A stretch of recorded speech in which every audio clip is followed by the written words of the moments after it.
সেনাপ্রধান জানে কি কইছিল? ও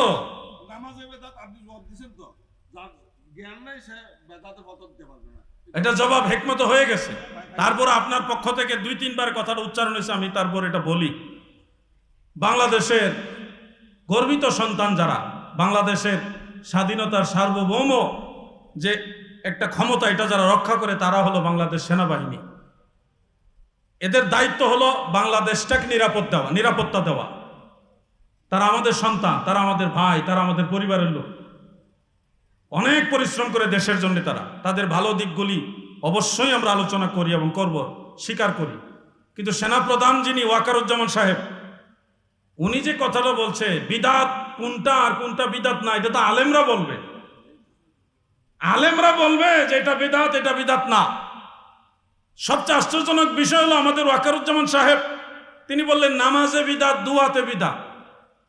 আমি আজকে আলাউদ্দিন জিহাদি সবিনয়ে আমাদের মাননীয় সেনাপ্রধানকে চ্যালেঞ্জ ঘোষণা করছি, আমরা হানাফি ফিকহ অনুসারী কোরআন সুন্নাহর আলোকে, সহিহ হাদিসের আলোকে নামাজ আদায় করি, কোরআন সুন্নাহর আলোকে নামাজ পড়ি, কোরআন সুন্নাহর আলোকে মুনাজাত করি।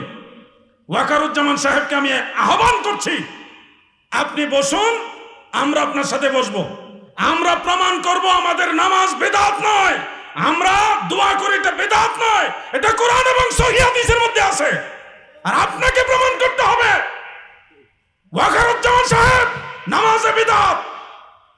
বাংলাদেশে সারা ওয়ার্ল্ডে অসংখ্য মুসলমান রয়েছে, তাদের নামাজের কোন জিনিসটা বিদাত আপনাকে প্রমাণ করতে হবে। কঠিন করে যদি কথা বলি তাহলে দেশে একটা অরাজকতা সৃষ্টি হবে। এই জন্য আমরা অনেক কিছু এড়ায় যাই। যার যেই কাজ না, সে ওই কাজ নিয়ে ব্যস্ত থাকা উচিত নয়। আপনার কাজ বাংলাদেশকে নিরাপত্তা দেওয়া, সেটা করেন। কোনটা ইবাদত কোনটা বিদআত এটা আলেমরা দেখবে। বাংলাদেশে যদি ওয়াকারুজ্জামান সাহেবের পক্ষে কোন আলেম আমাদের সাথে বসতে চায়, 64 জেলায় আসো, সেনাবাহিনীর প্রহরায় বসো, ওয়াকারুজ্জামান সাহেব নিজে উপস্থিত থাকুক অথবা ওনার প্রতিনিধি থাকুক, আমরা প্রমাণ করব মুসলমানের নামাজ বিদআত নয়, ইবাদত কোরআন হাদিস দ্বারা প্রমাণিত। আমরা মুসলমান দোয়া করি, বিদআত নয়, এটা সুন্নাত। ঠিক কিনা বলেন? প্রমাণ করেন। বড় চেয়ার পাইয়া, বড় পদবি পাইয়া জাতির সামনে ভুলভাল বক্তব্য দিলে হবে না।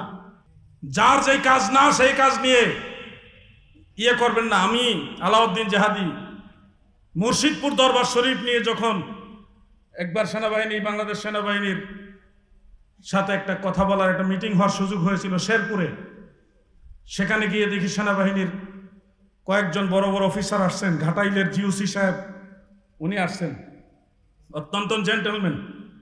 এর মধ্যে একজন পেয়ে গেছি টাক্কা লামাঝাবি, সেনাবাহিনীতে লামাঝাবি ঢুকে গেছে। লামাঝাবি সেনাবাহিনী হলে তাদের কাছে দেশও নিরাপদ না, ধর্মও নিরাপদ না।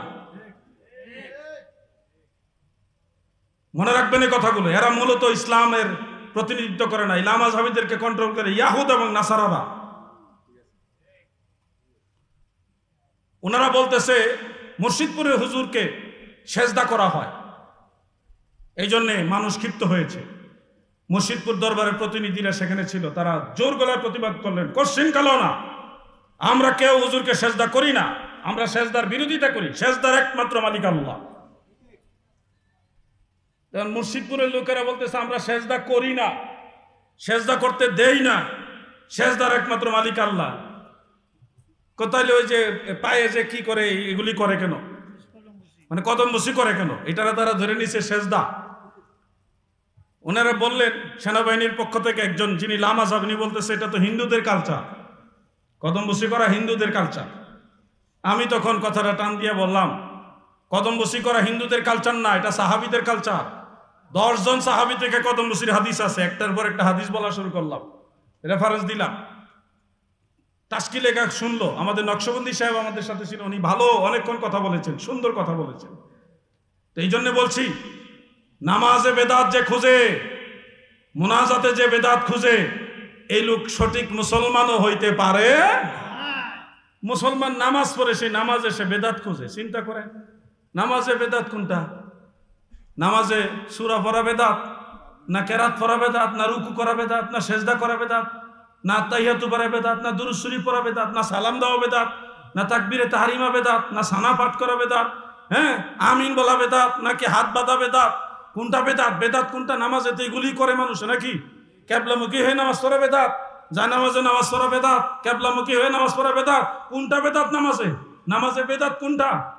শুরু থেকে শেষ পর্যন্ত আমরা নামাজে যা যা করি প্রত্যেকটাই তো নামাজের অংশ, এগুলো তো বেদাত নয়। এখানে বেদাত যে খুঁজে সে তো ধর্মই বুঝে না।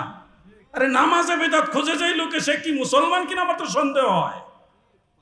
নামাজে বেদাত খুঁজে বেচারা নামাজ পড়ে না।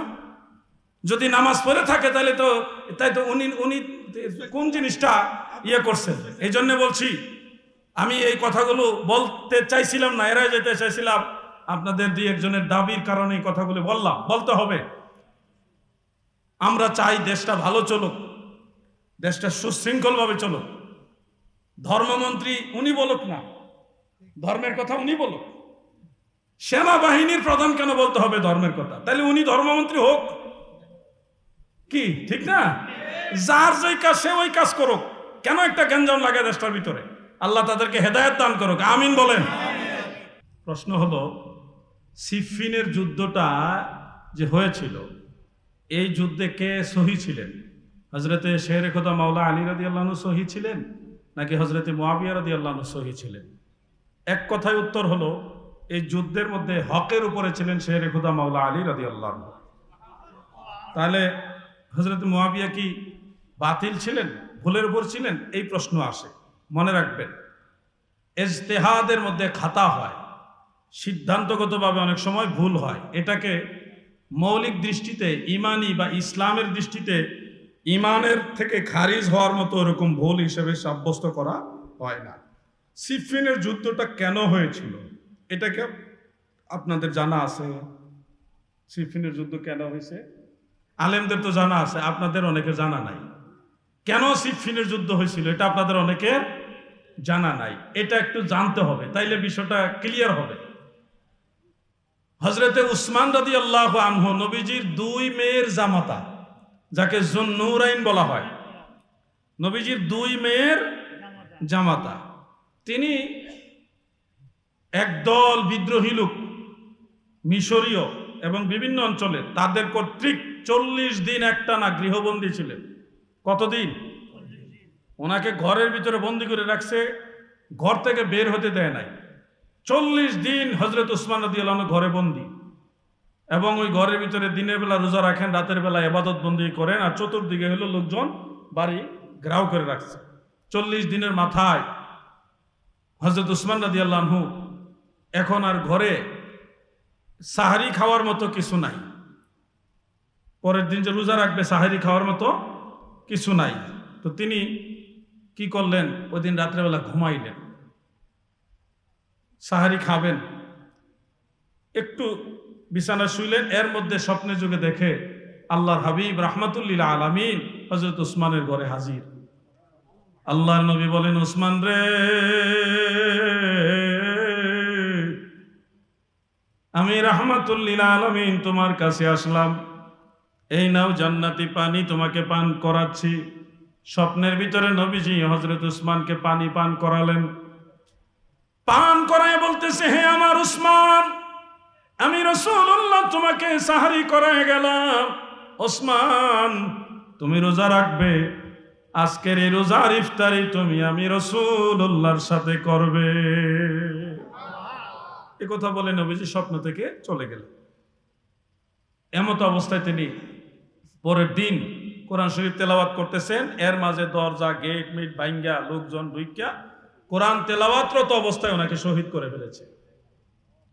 ঘরের ভিতরে ঢুকে ওনাকে কোরআন শরীফ তেলাওয়াতরত অবস্থায় শহীদ করে ফেলেছে। ইফতারের আগে তিনি শাহাদাত বরণ করলেন। ওই যে নবীজি বলে গেছেন, সাহারি খাওয়ায় গেলাম, এই রোজার ইফতার তুমি আমার সাথে করবা। ইফতারের আগে তিনি শাহাদাত বরণ করলেন। হযরত উসমান রাদিয়াল্লাহু আনহু শাহাদাত বরণ করলেন। সারা মুসলিম সাম্রাজ্যের ভিতরে খবর ছড়ায় গেল, মুসলমানদের মধ্যে বিশৃঙ্খলা দেখার একটা অবস্থা তৈরি হলো। শেরে খোদা মাওলা আলী রাদিয়াল্লাহু আনহু খেলাফতের দায়িত্ব নিলেন। এখানে অনেক কথা সংক্ষেপে বলে দিলাম। খেলাফতের দায়িত্ব নিয়ে হযরত উসমান রাদিয়াল্লাহু আনহুকে জান্নাতুল বাকিতে দাফন করলেন। এর মাঝে হযরত আমির মুআবিয়া রাদিয়াল্লাহু আনহু তিনি দাবি করলেন যে হযরত উসমানের শাহাদাতের বিচার করতে হবে। এই দাবি করলেন কে? হযরত মুআবিয়া। উনি একটু বেশি দাবি করেছেন, কারণ উনি হযরত উসমানের চাচাতো ভাই লাগে। কি লাগে? বংশীয়ভাবে চাচাতো ভাই লাগে। আপনার চাচাতো ভাইকে ঘরের ভিতরে 40 দিন বন্দি রেখে মেরে ফেলছে, এই খবর শুনলে আপনার কি আনন্দ লাগবে? কষ্ট লাগবে না? হযরত আমির মুআবিয়ার বিষয়টা ছিল সেম। উনি ছিলেন সিরিয়ার গভর্নর। হযরত মুআবিয়া ছিল কি সিরিয়ার গভর্নর ছিলেন তখন। এই অবস্থায় হযরত উসমানের শাহাদাতের খবর পাইলেন। মাওলা আলী রাদিয়াল্লাহু আনহু খেলাফতের মসনদে বসলেন। মাওলা আলী রাদিয়াল্লাহু আনহু তাৎক্ষণিক জানাইলেন আমি বিচার করব। হযরত আমির মুআবিয়া বিচার চায়, হযরত মাওলা আলীও বিচারের পক্ষে। দুইজন কি এক পক্ষ না দুই পক্ষ? এক পক্ষ। দুই পক্ষ বানাইতেছি আমরা। তাহলে যুদ্ধ হইল কেন? যুদ্ধ হয়েছে কেন শুনে, প্রায় 1 বছর 14 মাস আর কি, 14 মাস পরে, দেড় বছরও বলা যাইতেছে না, 14 মাস পর্যন্ত মাওলা আলী রাদিয়াল্লাহু আনহু এই বিচারের সামগ্রিক বিষয়টা এখনো ক্লোজ করে আনতে পারতেছে না। কারণ আসামির সংখ্যা হলো 7,000 থেকে 12,000। আসামির সংখ্যা কত? 7,000 থেকে 12,000 মানুষ। এতগুলো মানুষকে একসাথে যদি মৃত্যুদণ্ড দেয় তাহলে মুসলিম সাম্রাজ্যের মধ্যে বিশৃঙ্খলা দেখা দিতে পারে। এজন্য ধীরে ধীরে মাওলা আলী রাদিয়াল্লাহু আনহু এগুলি ক্যাপচার করে নিয়ে আসতেছেন ওনার হিকমতে। এই যে হকের উপরে কেন বলা হয়, উনি মুসলমানদের সাম্রাজ্যকে ঠিক রেখে বিচারের কাজগুলি সামনে আগাইতেছে। আর আমির মুআবিয়া রাদিয়াল্লাহু আনহু তিনি এখানে বললেন যে আপনি যদি তড়িৎ গতিতে বিচার না করেন আমাকে দায়িত্ব দেন, আমি এটার বিচার করব। উনি বাহিনী নিয়ে রওনা দিছে। মাওলা আলীর সাথে যুদ্ধ করার জন্য রওনা দেয়নি। হযরত মুআবিয়া রওনা দিছে হযরত উসমান রাদিয়াল্লাহু আনহুর হত্যাকারীদের বিচার নিজে করবে এই নিয়তে। আর মাওলা আলী তিনি বাহিনী নিয়ে রওনা দিলেন তাদেরকে থামাইবার জন্য, যে এই অবস্থায় যদি আপনি বিচার করতে যান তাহলে আপনার বিরুদ্ধে আরেক দল বাহিনী হইব, তারা 12,000 মানুষ শুধু আসামি হই, তাদের আত্মীয় স্বজন এগুলো নিয়ে যদি আবার বাহিনী নামে তাহলে মুসলমানের দাঙ্গা লাগে যাব না। মাওলা আলী রাদিয়াল্লাহু আনহু ওই বাহিনী নিয়ে গেলেন যে আপনি থামেন। ওই দুই বাহিনী মুখোমুখি হয়েছে সিফফিনের ময়দানে। সিফফিনের ময়দানটা কোন জায়গা জানেন? ইরাক, বসরায়। ওই সিফফিনের যুদ্ধে মাওলা আলী রাদিয়াল্লাহু আনহু দূত পাঠাইলেন হযরত মুআবিয়ার কাছে যে আপনি কেন আসছেন, কিসের কারণে আসছেন? মুআবিয়া রাদিয়াল্লাহু আনহু বারবার বলছে আমি আমার ভাই হযরত উসমানের শাহাদাতের বিচারের জন্য আসছি। আপনি কি খেলাফতের ব্যাপারে কোনো আপত্তি করেন? আমির মুআবিয়া বারবার উত্তর দিয়েছে না, আপনার খেলাফত নিয়ে আমার কোনো আপত্তি নাই, আমি তো আপনার অধীনস্থ গভর্নর। মূলত ক্ষমতা নিয়ে বিষয়টা যুদ্ধ ছিল না, যুদ্ধটা ছিল হযরত উসমানের শাহাদাতের বিচার নিয়ে। এর মাঝখানে আবার তৃতীয় পক্ষ কিছু ইন্ধন দিছে। ওই জঙ্গে জামালে যেমন দুই পক্ষের যুদ্ধ লাগাইবার জন্য সন্ধ্যার পরে এই এই এই পক্ষের তাবুত তীর মারছে আগুন দিয়া, আবার এই পক্ষের তাবুত তীর মারছে আগুন দিয়া তারা সরে গেছে। তারা মনে করছে এই পক্ষ আক্রমণ করছে, তারা মনে করছে এই পক্ষ আক্রমণ করছে, ভুল বুঝাবুঝি। ঠিক এই রকম ইন্ধন ওই সিফফিনের যুদ্ধের মধ্যে চলছে। তৃতীয় পক্ষ ওই কারণে সিফফিনে কিছু একটা যুদ্ধ হয়েছে, ছোটখাটো কিছু মারামারি যুদ্ধ হয়েছে এবং কিছু সংখ্যক তাবেঈ বা সাহাবী তেনারা শাহাদাত বরণ করছে। সর্বোপরি এই সিফফিনের যুদ্ধ, আপনি বসেন, এটা শেষ হলে আমি আবার অনুমতি দিব। সর্বোপরি সিফফিনের যুদ্ধের পরেই মাওলা আলী রাদিয়াল্লাহু আনহু রায় দিয়েছেন, ফায়সালা দিয়েছেন। আমি কি সেই ফায়সালা শোনাবো? মাওলা আলী রাদিয়াল্লাহু আনহু কি ফায়সালা দিয়েছে শোনাবো? সিফফিনের যুদ্ধ যখন, মানে যুদ্ধ বলতে কি এই বিষয়টা যখন পরিসমাপ্তি হলো, মাওলা আলী রাদিয়াল্লাহু আনহু দাঁড়ায় বললেন, এটা মুআজামুল কবির লিতাবারানির মধ্যে আছে এবং ইমাম বুখারীর উস্তাদ ইমাম ইবনু জাদ রাহমাতুল্লাহ আলাইহির মুসনাদের মধ্যে আছে, যে মাওলা আলী বললেন যারা আমার পক্ষে থেকে যুদ্ধ করেছে তারাও জান্নাতি, যারা হযরত মুআবিয়ার পক্ষ থেকে যুদ্ধ করেছে তারাও জান্নাতি, উভয় পক্ষে আল্লাহর জান্নাতে যাবে। সুবহানাল্লাহ। তাহলে ফায়সালা দিয়েছেন মাওলা আলী। এখন এই ফায়সালার উপরে বড় কোনো ফায়সালা দেওয়ার ক্ষমতা কারো আছে? অতএব আমরা মাওলা আলীকে মানি। আমরা এই বিষয়টা নিয়ে নতুন করে কোনো মৌলবী সাহেব এসে আন্দাজে একটা কথা কইলো, ওই একটা গন্ডগোল লাগাই দিল, ওই গন্ডগোলে আমরা লাগতে রাজি না। আমরা আহলে বাইতে রসুলকে পাক পাঞ্জাতন মানি, আমরা আসহাবে রসুলকেও মানি, সবাইকে আমরা মাথার তাজ হিসেবে সম্মান করি। আহলে বাইতের মর্যাদা বড়, সাহাবাই কারামের চাইতে আহলে বাইতের মর্যাদা কি বড়। খোলাফায়ে রাশিদিনের মর্যাদা, আহলে বাইতের মধ্যেও তো খোলাফায়ে রাশিদিন দুইজন, খোলাফায়ে রাশিদিনের দুইজনে না আহলে বাইতের মধ্যে। সাহাবাই কারামের ইজমা মোতাবেক শাইখানের মর্যাদা হলো সবার ঊর্ধ্বে। এইভাবে আহলে বাইতে রসুল, খোলাফায়ে রাশিদিন, আসহাবে রসুল সবাই আমাদের মাথার তাজ। এটা নিয়ে যারা ফিতনা করে, এরা ভিন্ন এজেন্ডা বাস্তবায়ন করতে, যারা মদিনাওয়ালার এজেন্ডা বাস্তবায়ন করে না, ইরানের এজেন্ডা বাস্তবায়ন করে, শিয়াদের এজেন্ডা। আল্লাহ তাদের থেকে আমাদের হেফাজত করে, বলে না আমিন। তিনজনের থেকে একজনের প্রশ্ন নেওয়া হয়ে গেছে। প্রশ্নটা ছোট হইলেও উত্তরটা বড়, যার কারণে সময় বেশি লাগছে। আর এটা যদি আমি ছোট করে উত্তর দেই তাহলে আবার সমস্যা থাইকে যাইতো, এই জন্য একটু বড় করে উত্তর দিলাম। এবার দ্বিতীয় প্রশ্ন নিব। আমি তো সবসময় বেশিরভাগ বলি, অন্যদের দিয়েও কিছু বলাইলে তখন বুঝবো না জেহাদি যে বলে এটা ঠিকই বলে, তাইলে ঠিক আছে। আমার দিয়া সবাই বলে আমি গণহারে সবার গালি শুনি। কি একটা বিপদে আছি আমি, জানেন? আমি এই ব্যাপারে একটা কিতাব লিখছি, গান বাজনা নিয়ে, বাদ্যযন্ত্র নিয়ে আমি একটা কিতাব লিখছি। আপনি প্রয়োজনে ওই কিতাবটা আগাগোড়া দেখতে পারেন। এটুকু বলি, আমি কেন এগুলি এড়ায় যাই? গালি তো আমি শুনি, আপনারা তো গালি শোনেন না। এরা যেই গালি দিতে পারে, বাবারে বাবা, ওয়াহাবিরা যত গালি আমারে দিছে, এসে বেশি গালি দিছে তারা আমারে। এই জন্য যাই হোক, আমিও জানি এটার উত্তর কি, আপনিও জানেন এটার উত্তর কি। এই জন্য আমি বলবো, জুলুস করবেন, কোনো বাদ্যযন্ত্র বাজাবেন না। যদি একান্তই মনে চায় দফ বাজাবেন, দফ, ঢোল না, দফ বাজায়া জশ্নে জুলুস করতে পারেন যদি মনে চায়। আর নাইলে জশ্নে জুলুস করেন সারা পৃথিবীতে যেভাবে করে এভাবে করেন। আর ঢোল, হারমোনি, বাঁশি, বিভিন্ন জাতের যন্ত্র নিয়ে নাইবেন না। আপনাদের কারণে আমাদের সুন্নিদের বদনাম হয়। তারা একতরফা আমাদেরকে বলে, দেখো সুন্নিরা বাদ্যযন্ত্র নেমে গেছে। কিছু ভাই সাহেব কয় ঢোল বাজানো জায়েজ, দলিল কি অমুক হুজুরে লেখছে। আরে বেটা, উর্দু কিতাব দলিল না বেটা। কয় ঢোল কোরআনে হারাম লেখা নাই, ঢোল কে হারাম করছে? আমি একজনকে বেশি লাভাইতেছি, তো আমি ওনার কমেন্টের মধ্যে একটা হাদিস শরীফ দিলাম যে আল্লাহ রসুল সাল্লাল্লাহু আলাইহি সাল্লাম তিনি ঢোলকে হারাম করছে। নবীজি যদি হারাম করে, এটার উপর আর কথা চলবে? যারা নবী মানে তারা আর কথা বলবে না। আর যারা পীর সাহেবের নবীর উপরে প্রাধান্য দিতে চায়, তাদের কাছে ভাই আমি এইটা বুঝাইতে পারবো না। এমন আমাদের অনেক আছে, নবীর চাইতে পীরের কথা বেশি গুরুত্ব দেয়। আমরাও পীর মানি, কিন্তু নবীজির চাইতে বড় কেউ। আল্লাহ আমাদের বুঝার তো হইতে না। আমি আর কোয়াইন না, যতদূর কইছি এনাফ। আর একটা প্রশ্ন নেওয়া যাবে। যুবকরা স্পেশাল সুযোগ দিলাম, যুবকরা যদি প্রশ্ন না করে আমার মনটা তো কাঁচা থেকে যায়। আমি চাই যুবকরা এই ব্যাপারে আগ্রহী হোক। যুবকদের মধ্য থেকে একটা প্রশ্ন আসলে খুশি হব।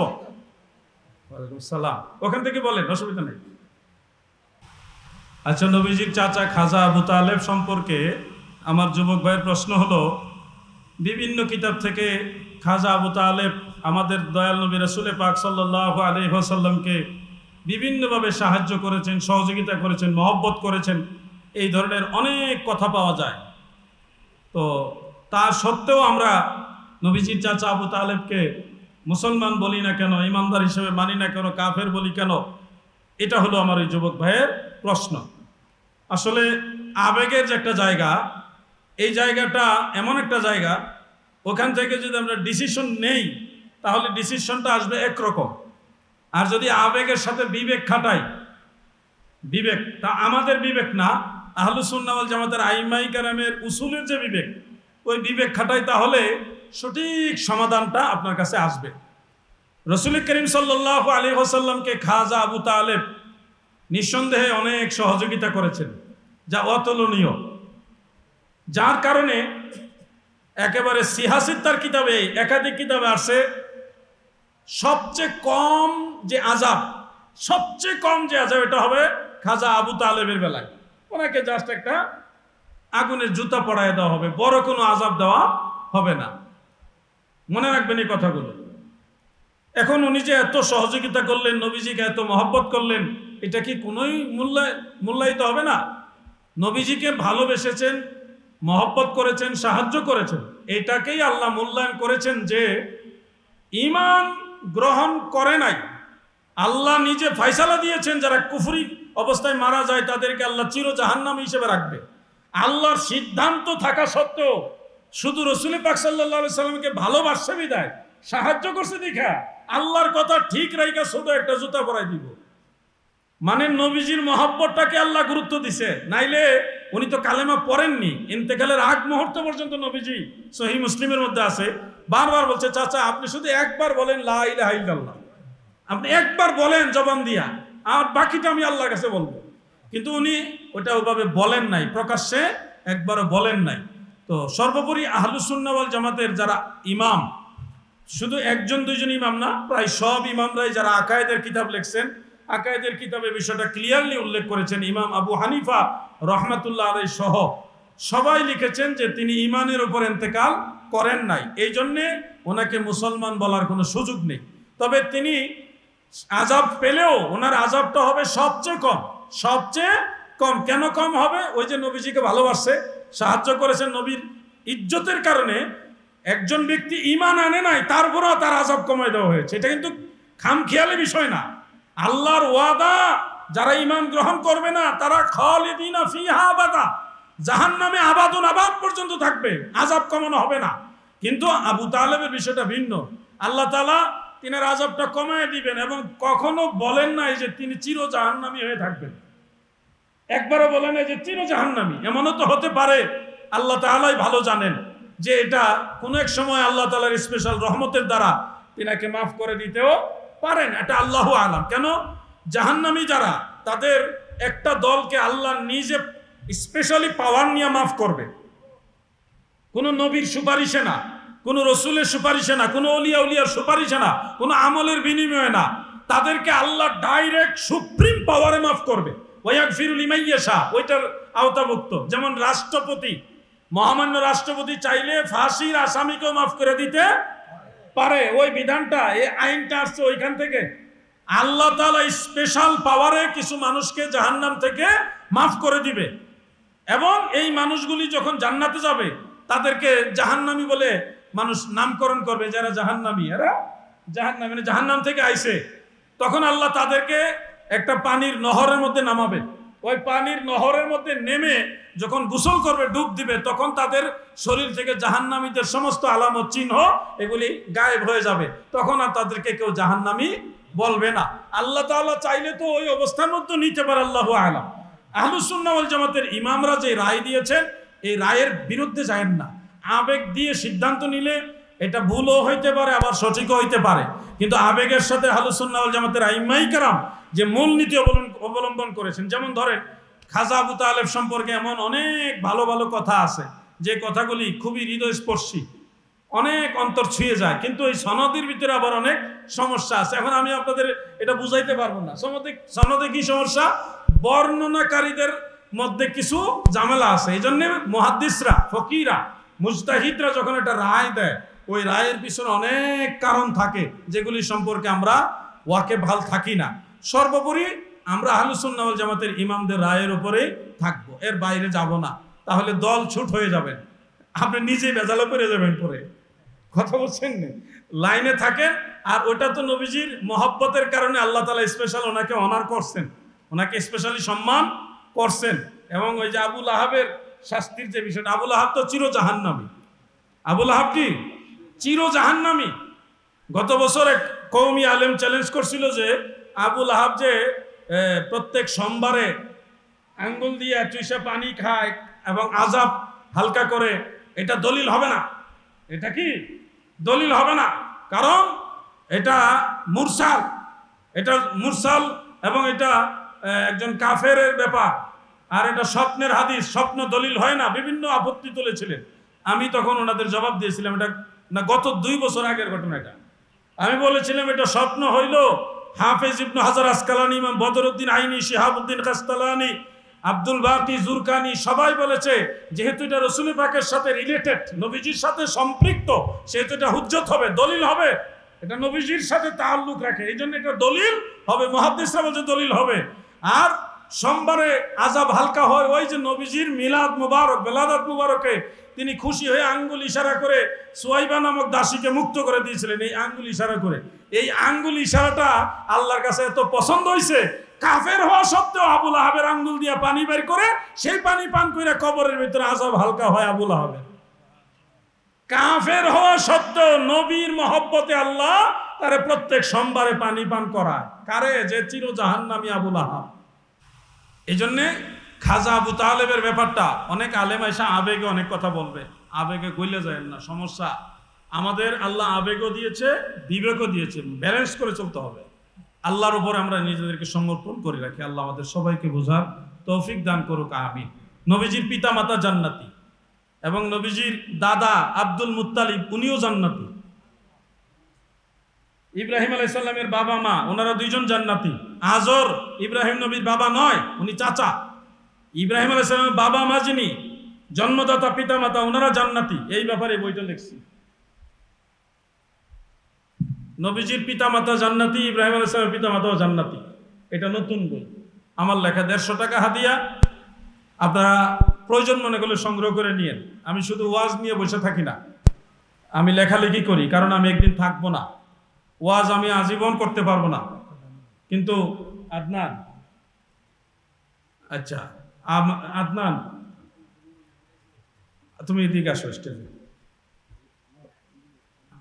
আমার ছেলে, বড় ছেলে আদনান, মাহফুজুল হক আদনান আজকে এই মাহফিলে আসছে।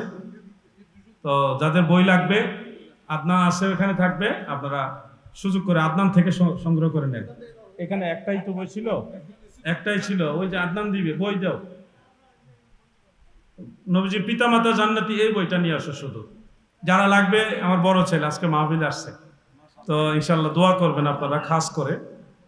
বইটা আপনারা নিজেরা পড়বেন, নিজেদের ছেলে মেয়েকেও পড়াবেন। জানার দরকার, শুধু নিজে সুন্নিয়ত বুঝলে হবে না, আওলাদদেরকেও বোঝাইতে হবে। তো আমি আলোচনার দীর্ঘায়িত করছি না। বই যারা নিবেন চুপচাপ আদনানের কাছ থেকে সংগ্রহ করে নেবেন। আর এখন মিলাদ শরীফ দোয়া পরিচালিত হবে আমাদের মাহফিলের সম্মানিত সভাপতি সাহেব হযরতুল হাজ আল্লামা হাফেজ সৈয়দ মোহাম্মদ খৈরুল হক আল কাদিরি সাহেব মাদ্দাজিল্লাহুল আলী হুজুর দোয়া করবেন। এবং মিলাদ শরীফ প্রধান অতিথি মহোদয় তিনিও একটু কথা বলবেন, এবং সভাপতি মহোদয় মিলাদ শরীফের মাধ্যমে তারপরে দোয়া পরিচালনা করবেন। আমি প্রধান অতিথি মহোদয়ের বক্তব্যটা শুনেই বিদায় নিব। ওনার বক্তব্যটা শোনার পরে আমি বিদায় নিব, তারপরে মিলাদ শরীফ হবে, দোয়া হবে। আসসালামু আলাইকুম ওয়া রাহমাতুল্লাহ।